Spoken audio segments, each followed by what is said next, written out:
স্থানীয় সরকার মন্ত্রী মির্জা ফখরুল ইসলাম আলমগীর বলেছেন, প্রধানমন্ত্রী তারেক রহমানের নেতৃত্বে পরিকল্পনা অনুযায়ী এগিয়ে যাচ্ছে দেশ। তবে সবকিছু রাতারাতি পরিবর্তন সম্ভব নয়। রাজধানীতে এক অনুষ্ঠানে তিনি আরও বলেন, ফ্যাসিস্ট সরকার পতনের পর দেশে যে একটি সুযোগ এসেছে, একটি সম্ভাবনা তৈরি হয়েছে, তরুণ সমাজকে তা কাজে লাগাতে হবে। বিস্তারিত সৈকত সাদিকের প্রতিবেদনে। দ্য বাংলাদেশ ডায়ালগ টিবিডি ও আহসানুল্লাহ ডিবেটিং ক্লাবের যৌথ উদ্যোগে আহসানুল্লাহ বিজ্ঞান ও প্রযুক্তি বিশ্ববিদ্যালয়ে হয়ে গেল এক বিতর্ক প্রতিযোগিতা। দেশের বিভিন্ন স্কুল, কলেজ ও বিশ্ববিদ্যালয়ের মোট ৮২টি দল এতে অংশ নেয়। অনুষ্ঠানে প্রধান অতিথি ছিলেন স্থানীয় সরকার মন্ত্রী মির্জা ফখরুল ইসলাম আলমগীর। বক্তব্যে জুলাই অভ্যুত্থানে তরুণদের ভূমিকা তুলে ধরেন তিনি। বলেন, সবার সামনে দেশ পরিবর্তনের একটা সুযোগ এসেছে।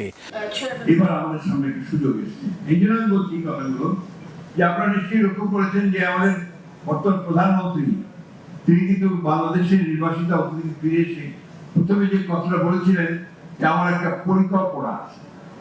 এটা আমাকে অত্যন্ত আকৃষ্ট করেছিল যে তিনি অন্য কোনো কথা বলেননি। তিনি চেয়েছেন যেখানে এই দেশটাকে আবার নতুন করে গড়ে তুলতে হলে একটা পরিকল্পনা দরকার।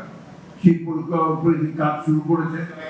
আর্থিক সমস্যা সহ নানা চ্যালেঞ্জ মোকাবেলা করে সরকার পরিকল্পনা অনুযায়ী কাজ শুরু করেছে বলে জানান মির্জা ফখরুল। তরুণদের দেশপ্রেমে উজ্জীবিত হওয়ার আহ্বান জানান তিনি। অনেক চ্যালেঞ্জ, এত বড় বড় চ্যালেঞ্জ রয়েছে যে সেই চ্যালেঞ্জগুলোকে মোকাবেলা করে রাতারাতি সবকিছু হয়ে যাবে এটা মনে করার কোনো কারণ নেই। কিন্তু একই সঙ্গে আমরা অত্যন্ত আশাবাদী হয়ে উঠেছি।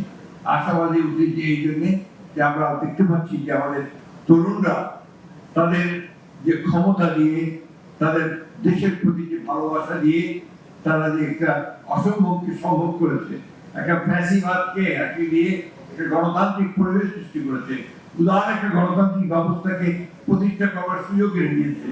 এই জিনিসটা আমাদের জন্য একটা বিরাট পাওয়া বলে আমি মনে করি।